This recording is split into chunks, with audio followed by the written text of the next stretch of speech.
Bendiciones, mis amados. Qué bueno estar de vuelta con ustedes. Bueno, estamos en un tema muy interesante. Todavía seguimos en el desafío. Estamos hablando del altar del perfume. Lo que significa el altar del perfume, si el tabernáculo de Moisés era la sombra de la figura real, y la figura real la construyó nuestro Padre con el Señor Jesucristo dentro de nosotros, que es el templo de Dios. Si tú eres el templo de Dios, el templo que le fue mostrado a Moisés, que era una sombra, el original lo tienes tú y yo adentro. Entonces, imagínate por qué no tenemos que servir en la manera que aquellos servían siendo sombra. Y nosotros con la figura ahora debemos de hacer lo mismo. Lo que pasa es que ya ese servicio es a nivel espiritual. Ya ese servicio no lo hace el hombre para que no cuenten sus obras. Ahora ese servicio se hace en tu ser interior. Y ahí se corre completamente el tabernáculo que era la sombra que le dio a Moisés, pero ahora en el original que está dentro de nosotros. Y una de las cosas es el altar del perfume. El altar de perfume es algo muy específico, porque está hablando de cómo el Señor mandaba a exprimir, mandaba a hacer, a quemar, a deleitarse en un aroma que cuando el incenciario estuviera quemándolo, el aroma fuera fragante. Y le hemos hablado en muchos capítulos de esto.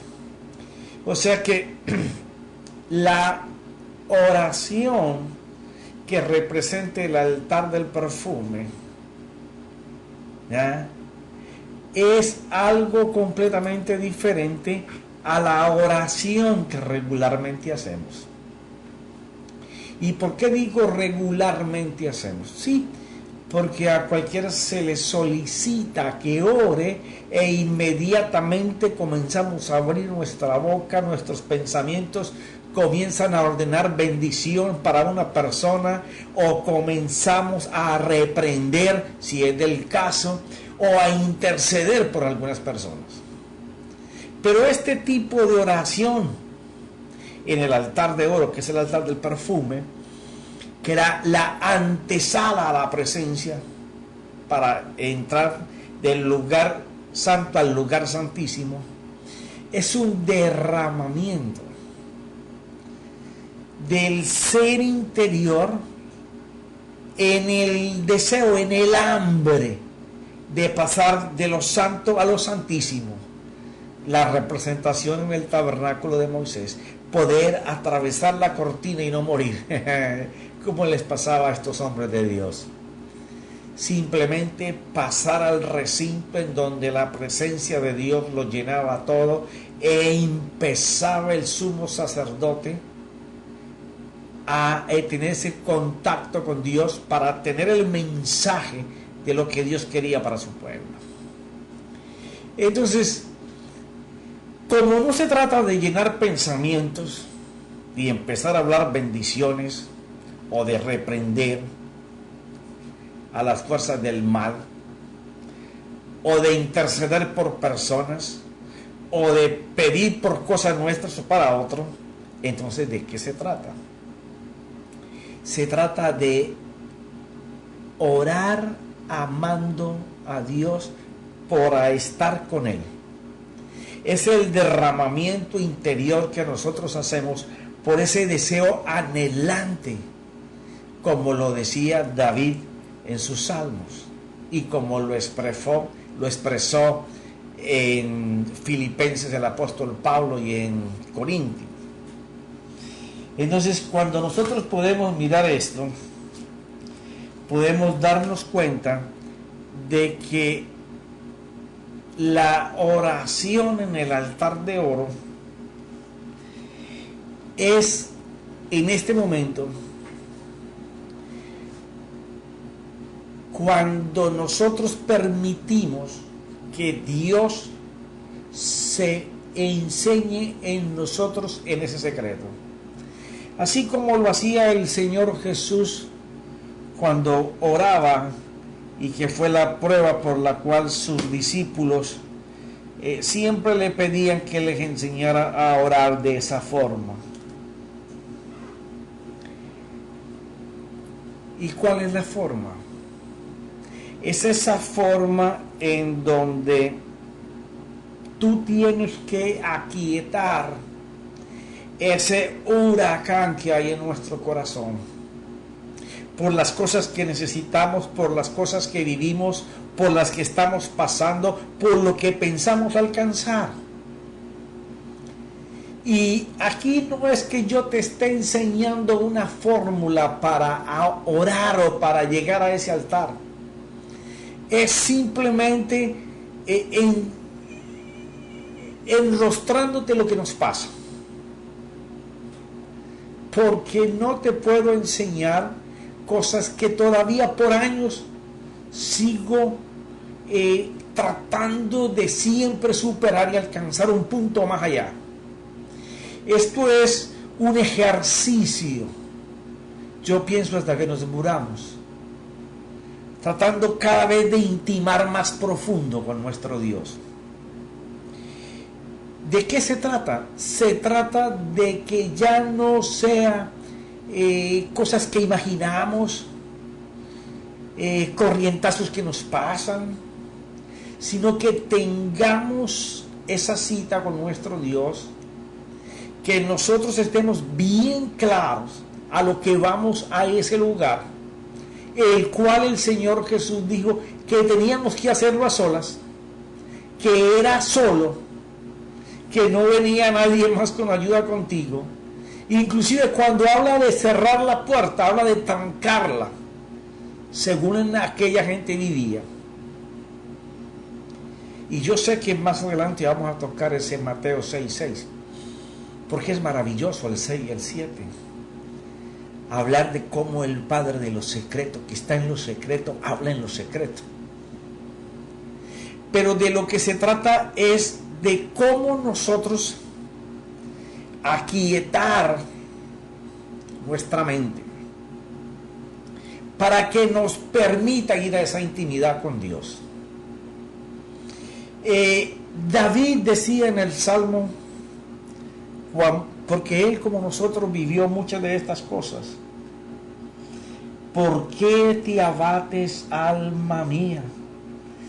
O sea, está hablando del Salmo 42, el versículo 5. O sea, él venía anunciando: mi alma tiene sed de Dios y del Dios viviente. ¿Cuándo vendré y me presentaré delante de Dios? O sea, no es que estaba buscando un momento, sino que no lo podía alcanzar. No podía alcanzar ese momento. Y entonces decía: ¿cuándo será que yo podré estar ahí en ese sitio? Y entonces decía: mis lágrimas han sido mi alimento de día y de noche, mientras me dicen todo el día: ¿dónde está tu Dios? Porque en la aflicción siempre tu mismo juez, tu conciencia, te va a estar diciendo en las cosas que estás creyendo que vas a recibir y no llegan: ¿en dónde está tu Dios? Sin necesidad que se presenten los forasteros. Y entonces el 5 empieza: ¿por qué te abates, alma mía? ¿Y por qué te turbas dentro de mí? O sea, esto no era algo que nos pasa solamente a nosotros. Esto es algo que el rey David pudo expresar con estas palabras maravillosas. ¿Cómo era que se compugía y no podía? Quería estar con Dios, pero había algo dentro de él que lo colocaba en agonía, que lo turbaba. Y entonces David, dentro de lo que mejor pudo expresar, dice: espera en Dios, pues he de alabarle otra vez. O sea, David entiende que hay una lucha dentro de su alma que lo coloca en esa situación. pero también entiende que hay alguna manera de aplacar la mente, porque la mente es la ejecutora de los pensamientos, y ya te hablé en capítulos anteriores, como el apóstol Pablo subraya esto muy bien en Efesios 4. El espíritu que alimenta tu mente, el espíritu de tu mente, es la parte creativa tuya, la parte que imagina, la que llena pensamientos. Tú no haces pensamientos con los dedos, ni con los ojos, ni con los oídos. Tú haces pensamientos y formas pensamientos con tu imaginación. Ella es la que crea y llena pensamientos. Entonces, si eso es el espíritu de la mente, quiere decir que yo tengo que imaginar y crear para formar pensamientos que no sean conforme a lo que me está turbando. Y entonces el rey David dice, bueno, yo lo que hago en estos casos es que espera en Dios, pues he de alabarle otra vez.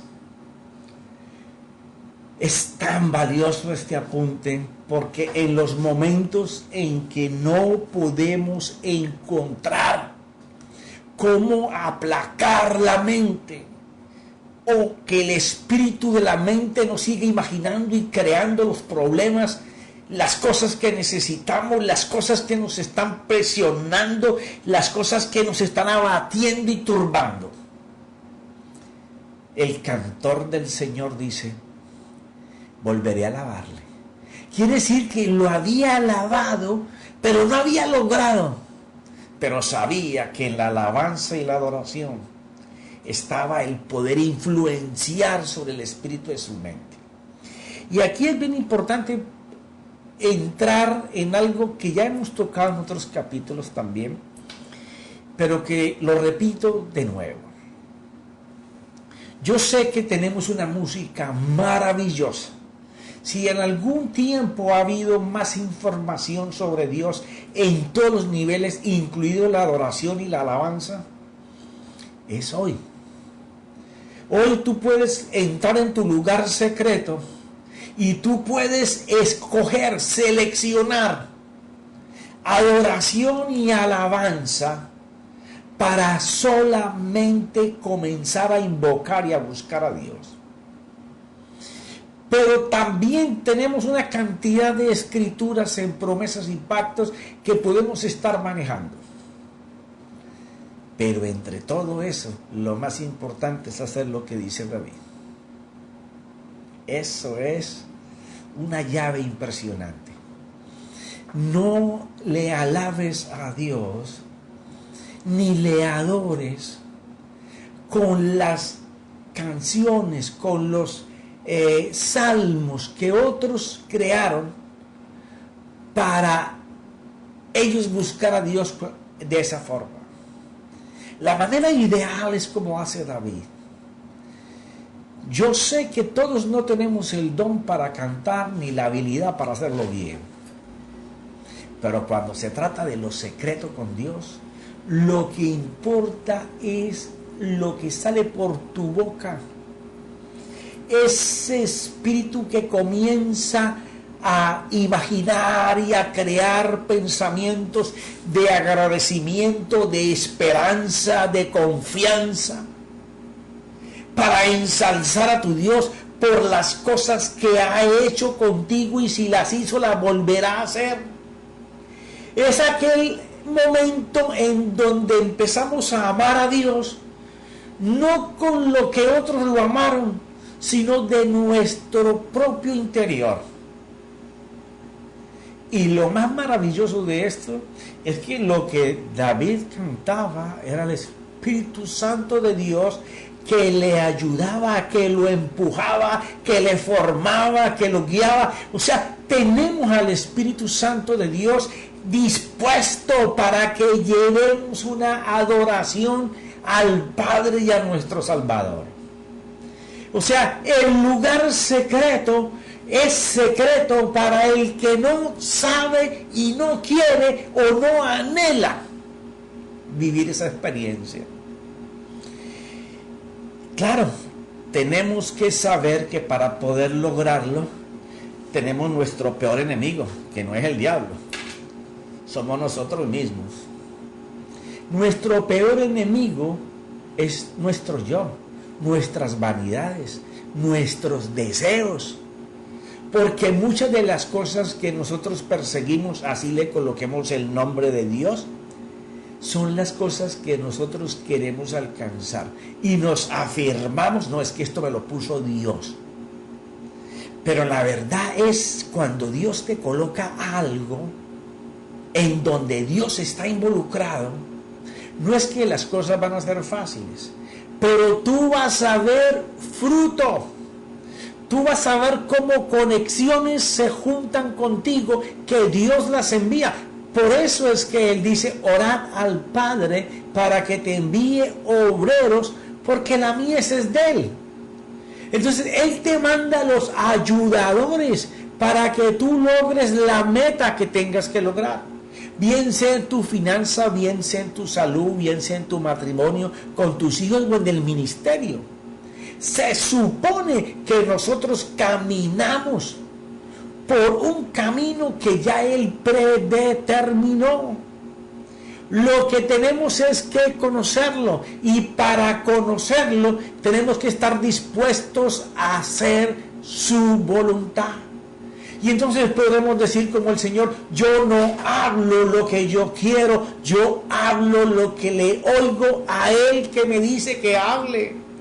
Y yo no hago lo que yo quiero hacer, yo hago lo que le veo a Él hacer. O sea que es una intimidad para todas las cosas, tanto para hablar como para hacer. Una vez que nosotros podemos entender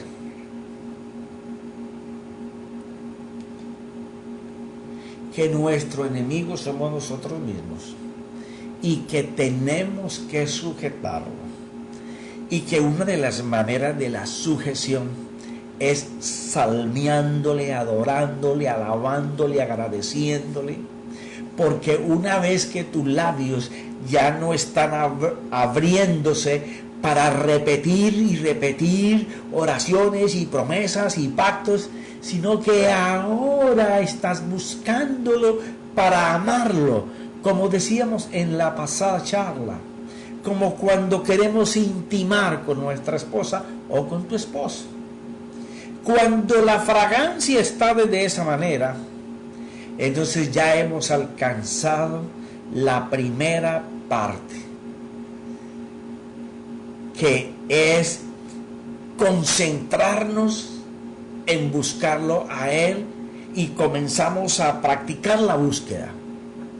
No que esté perdido. Nosotros estamos perdidos del lugar santísimo.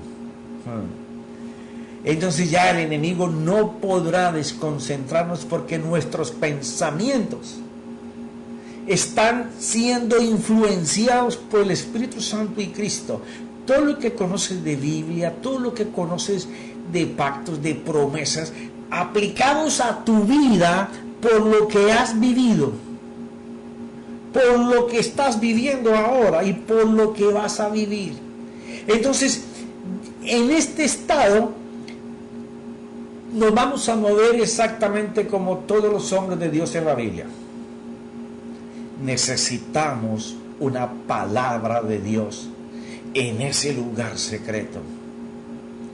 Cuando tú tienes esa palabra de Dios en el lugar secreto, ya tú sabes que lo que te están mandando a hacer lo vas a alcanzar, porque Él te está diciendo que lo va a hacer. El lugar secreto o el altar del perfume no solamente es aquietar tu alma, es enriquecerla. No es solamente que tu corazón, que es el culto racional, se sujeta para oír y ver, sino para hablar y hacer. Es un compromiso muy poderoso, porque Satanás siempre va a estar muy pendiente de los hombres y mujeres que están perdidos de la faz de Dios. A él no le interesa cuánta Biblia tú leas, no, ni cuánta Biblia tú repitas.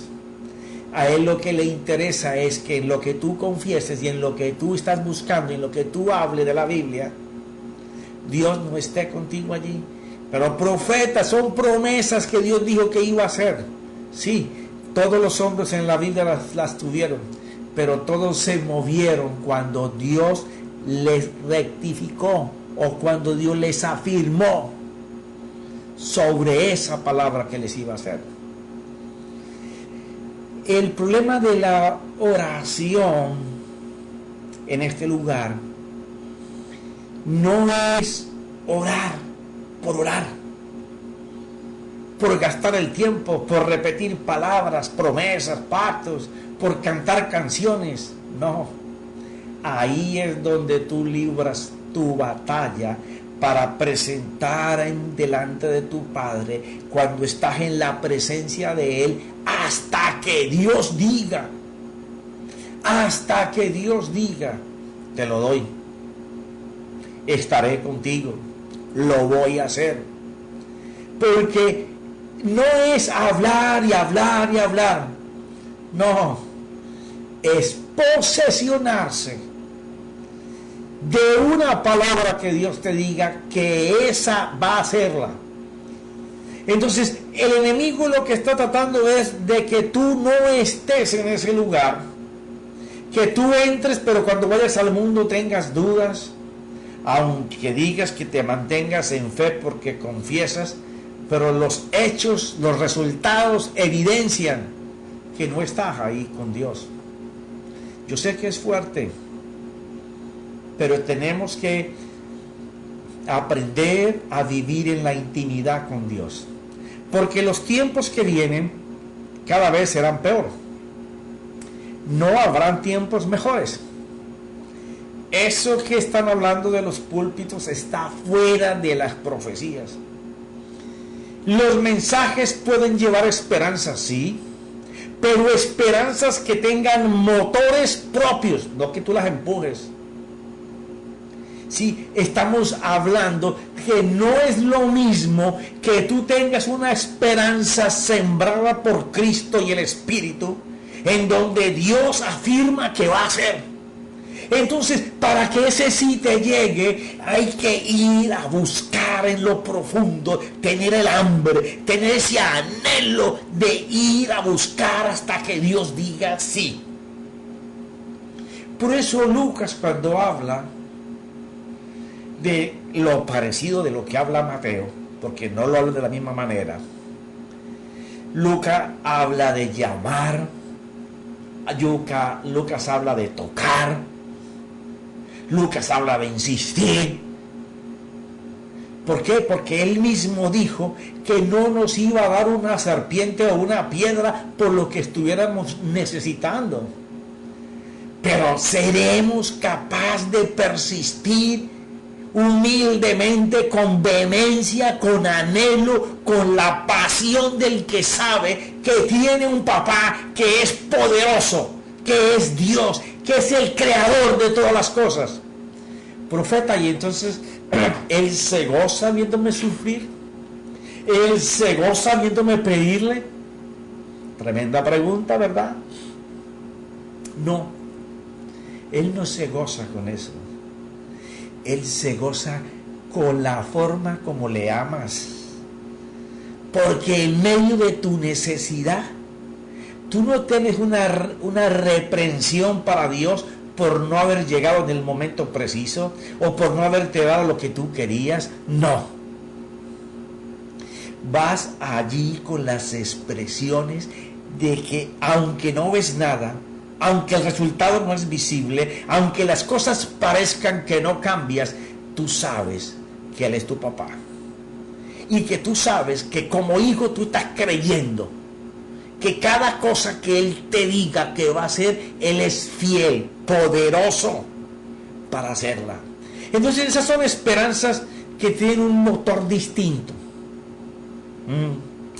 Por eso, gracias al Señor, la oración es suficiente defensa cuando levanta el escudo de tu fe, que no es más que aquella confianza que tú tienes en la fidelidad de cada palabra que Dios te dice. Aunque no veamos, aunque no sintamos, aunque no parezca, Él es fiel y ha sido fiel en cada palabra que ha dicho y la ha hecho. La oración en base a promesas dadas por la boca de nuestro Dios o confirmadas por sus palabras en nuestro corazón son nuestra arma secreta. ¿Y por qué puse la palabra secreta? Porque muchos del pueblo de Dios, a través de toda la historia, no han podido encontrar esta manera y esta forma como la expresa Mateo 6, como la expresa Lucas, como la expresa David, como la expresa Marcos. Esa manera de amar a Dios, el poder llegar a decir, como dice el apóstol Pablo en Efesios y en Colosenses: hoy doblé mis rodillas delante de Dios, con quien estaba, pidiendo para que los ojos de vuestro entendimiento sean abiertos y podáis comprender las riquezas de la gloria que le pertenece a los santos. De eso se trata. Quienes, a pesar de nosotros, de mucho que hemos leído en favor de la oración, pueden alabarse de practicarla del modo debido, constante, confiando en su fidelidad y dándole vida como si ya la tuviéramos en nuestras manos, basado en la palabra que Él nos dice. No somos capaces de vencer a Satanás por medio de la oración porque no es objetiva y certera. Y yo sé que esto duele. A mí también me duele muchísimo saber que cuando no puedo y cuando no recibo y cuando me equivoco, es porque mi oración no fue objetiva al Padre y no fue certera cuando yo la hablé. Y en eso fallamos mucho. No es que estemos encontrando la Coca-Cola fría del desierto, sino que el desafío es que debemos de ir por la figura y no por la sombra. Cristo lo hizo hace 2000 años. El maestro en el arte de la oración dijo: os doy potestad sobre todo el poder del enemigo. Esta es la victoria. El alma es levantada mediante la oración. Por eso David hablaba de cuando lo estaba triturando su ser interior por las necesidades, las calamidades y las presiones. Espera un momento. Espera que te voy a dar un bañito del cielo. Y entonces dice: espera en Dios, pues he de alabarle otra vez por la salvación de su presencia. Dios mío, mi alma está en mí deprimida, por eso me acuerdo de ti desde la tierra del Jordán. O sea, haciendo una comparación con aquel monte elevado, si no subimos a esos niveles espirituales que hemos narrado en los minutos anteriores, va a ser muy difícil que deleitemos el aroma que se quemaba en el altar de oro. Un abismo llama a otro abismo a la voz de las cascadas. Todas tus ondas y tus olas han pasado sobre mí. Un abismo llama. Un pensamiento me llega y otro pensamiento es lo que quiero hacer, pero entre lo que quiero hacer y lo que me está llegando hay un abismo. Eso es lo que narra el apóstol Pablo en Romanos capítulo 7. Claro, cuando no podemos acertar a enfocarnos en su presencia, se crea un vacío, un pensamiento queriendo buscar a Dios, pero tenemos un pensamiento de nuestra vida diaria que nos está ladrando, que nos quiere morder. Se crea un abismo. Un abismo llama a otro abismo a la voz de las cascadas. Todas tus ondas y tus olas han pasado sobre mí. De día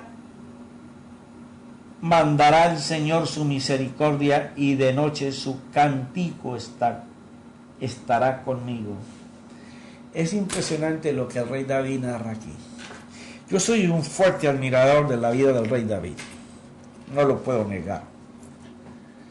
Me impresiona cómo este hombre, que como te lo he narrado en capítulos anteriores, rechazado por su padre biológico y por el inicial padre como padrastro, que lo tuvo un tiempo hasta que lo mandó con su padre real,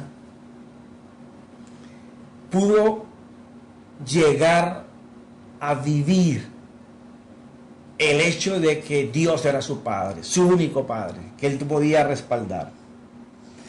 Y entonces habla de que lo que él cantaba, lo que él salmeaba, Dios lo ponía en su boca.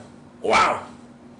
De eso se trata cuando nosotros le permitimos a Dios que sea Dios en nuestra imaginación, en nuestra creatividad de pensamientos.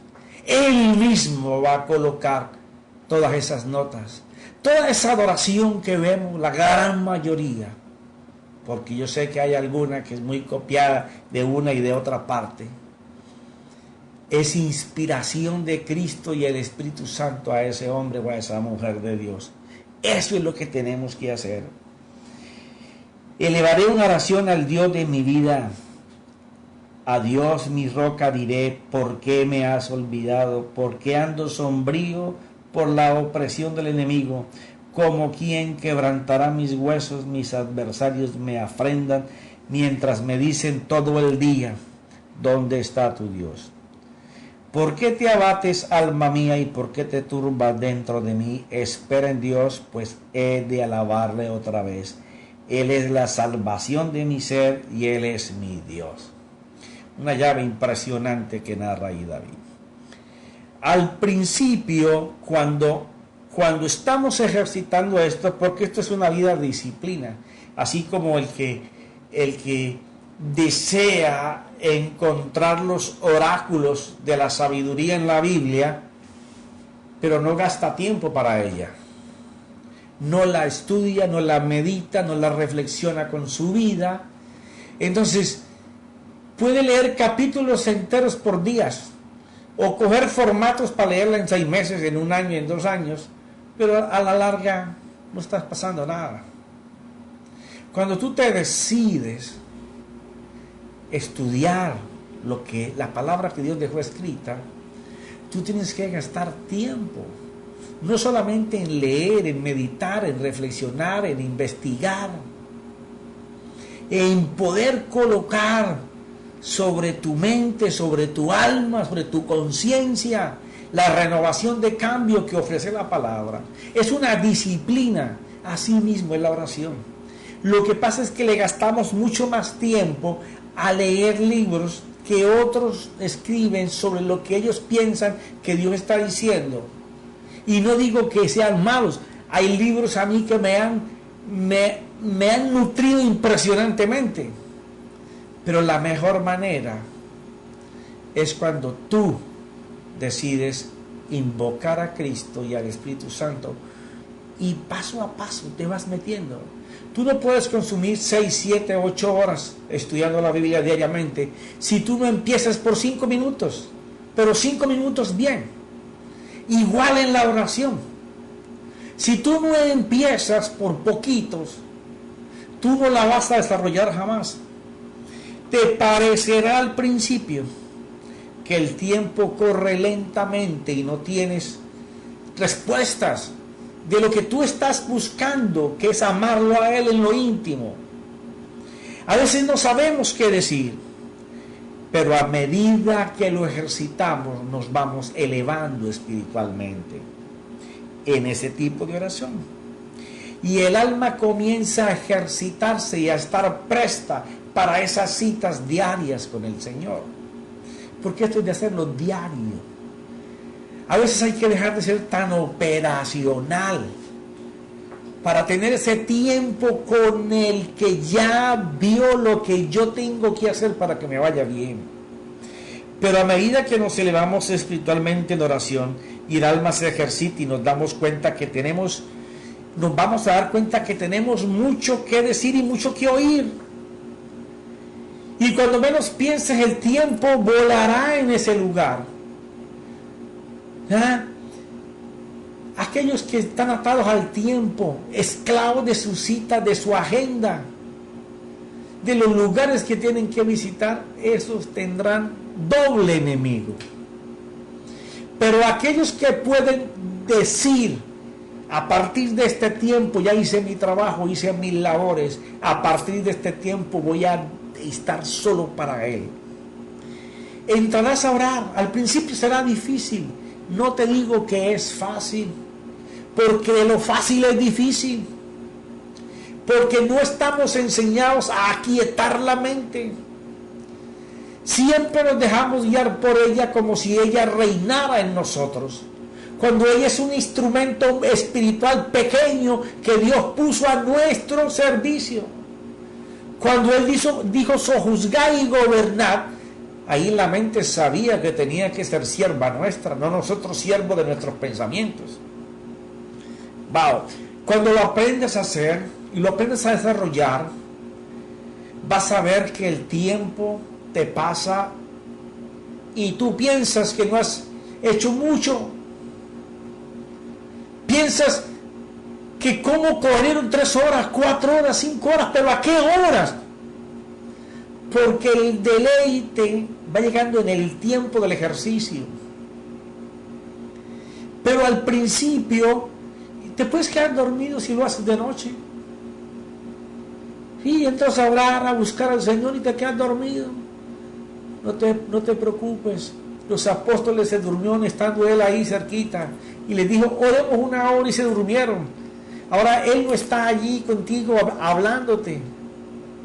Él te está invitando a que lo hagas. Pero llegará el momento en que tú no podrás dormir, porque una vez que entres en ese salón de Cristo, el Espíritu y el Señor, no tendrás, tus ojos no se cerrarán, todos tus sentidos estarán anhelando ese momento que llegue, y no sabrás cuándo pasa el tiempo. Comenzarás a vivir otro tipo de deleite en Dios, mucho más elevado que la Biblia.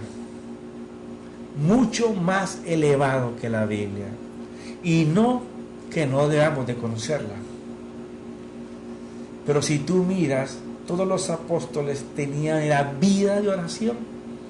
Ellos no tenían todo lo que nosotros tenemos hoy. Y mataban 1000 y salían 2000. ¿Qué era ese fuego? Eran antorchas encendidas por Cristo y el Espíritu en base a la oración. Además, la oración enternece el alma. Generalmente no oramos por aquellas personas a las cuales criticamos, ni criticamos a aquellas por las cuales oramos. La oración viene a convertirse como el detergente del pecado. Y ya sé que el que limpia el pecado es la sangre de Jesucristo, pero es por la oración que actúa poderosamente el arrepentimiento. Es cuando de verdad nos damos cuenta, cuando estamos orando y a solas, en la reflexión de nuestro diario vivir, qué estamos haciendo para Dios, qué estamos haciendo para nuestros seres amados. Es cuando llega el arrepentimiento, no contrición. Y entonces comienza a fluir la sangre de nuestro Señor para operar esa gran limpieza que solo hace el Espíritu Santo y Cristo.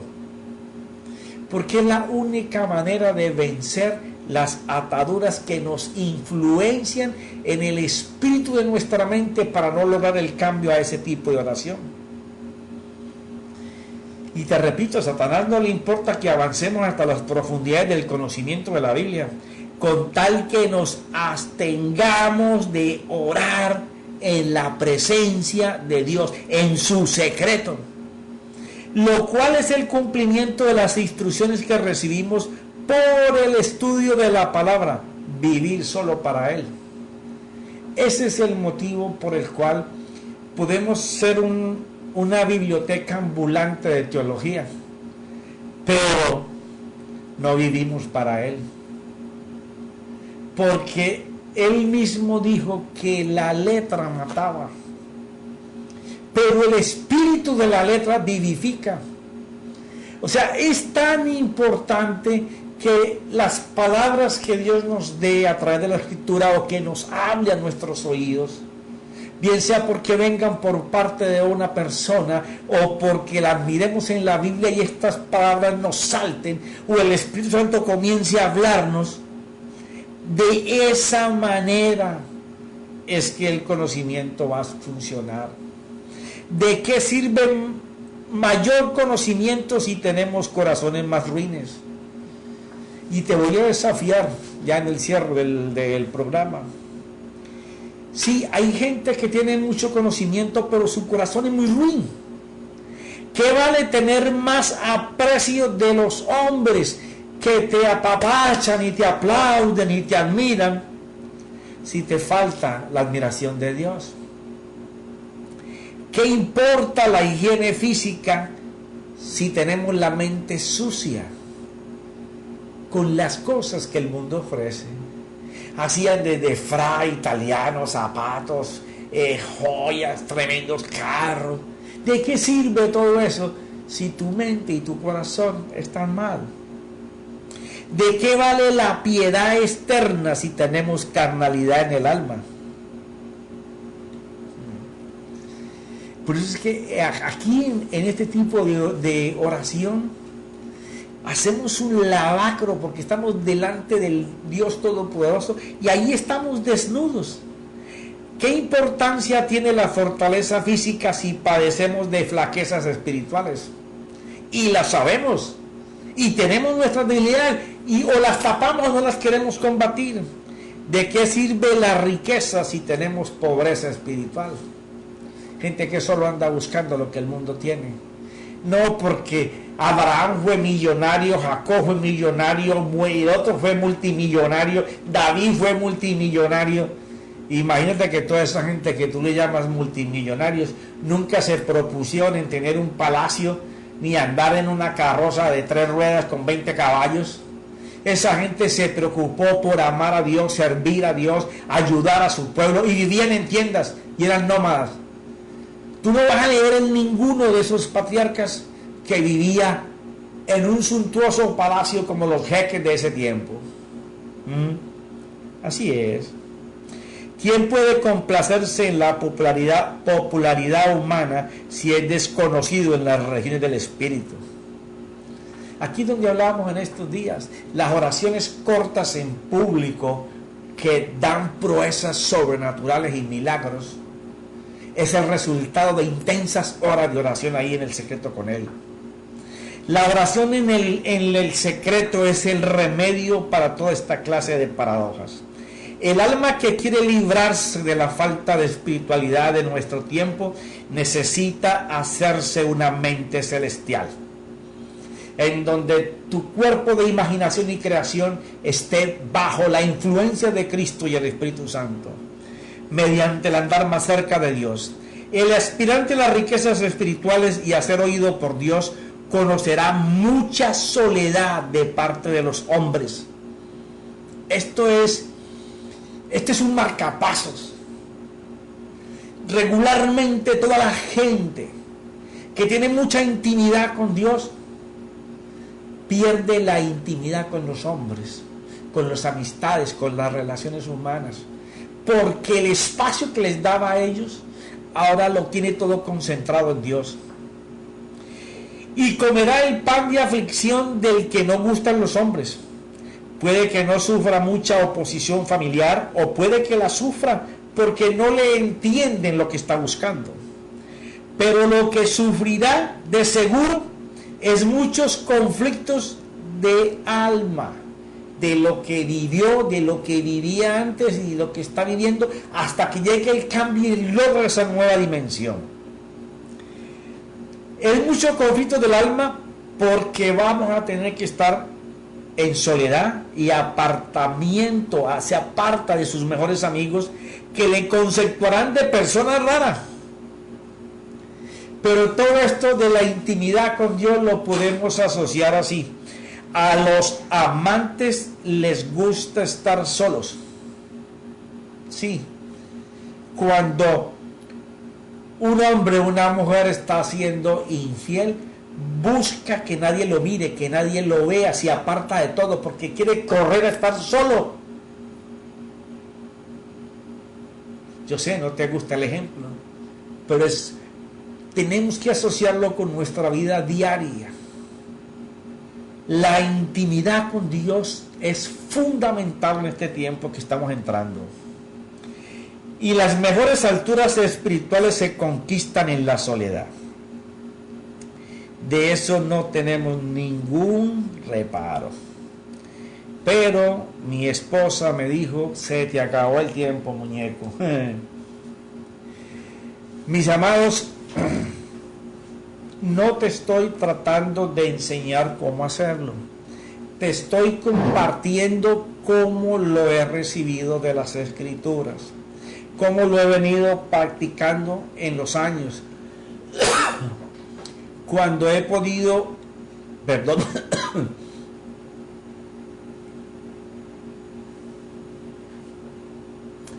cuando he podido hablar con personas en diferentes lugares de cómo han alcanzado lo que están viviendo, todos, sin excepción de ninguno, el tiempo de intimidad con Dios cambió mi ministerio. El tiempo de intimidad con Dios cambió mi empresa. El tiempo de intimidad con Dios cambió mi familia.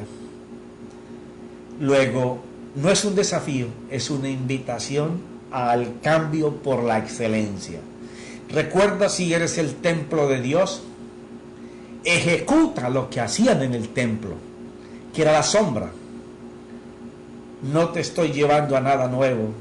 Es lo que Dios enseñó con ejemplos físicos para hacerlo en el templo que Él haría en nosotros. Mis amados, nos veremos la próxima semana. Señor, te doy gracias sobre gracia, Padre, porque aunque no he alcanzado todo lo que deseo, sé que es el camino, Señor. Que conocimiento sin estar delante de ti, escuchando lo que tú me afirmas del conocimiento y el cómo hacerlo, es religión. Pero vivir, Señor, en tu presencia y amándote de esa forma es poder y gloria de Cristo y el Espíritu Santo. Solo somos espejos donde Dios se mira y se refleja. En el nombre de Jesús, gracias Espíritu Santo. Amén.